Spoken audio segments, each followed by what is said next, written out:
இது விஜயோட கனவு மட்டும் இல்ல, தமிழ்நாட்டு மக்களோட கனவு, மொத்த தமிழ்நாட்டு மக்களின் கனவு.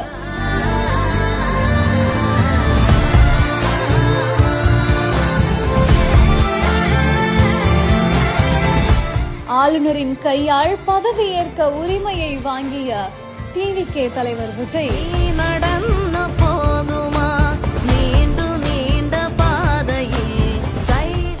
இதுக்காக தானங்க இத்தனை நாள் காத்துக்கிட்டு இருந்தோம்.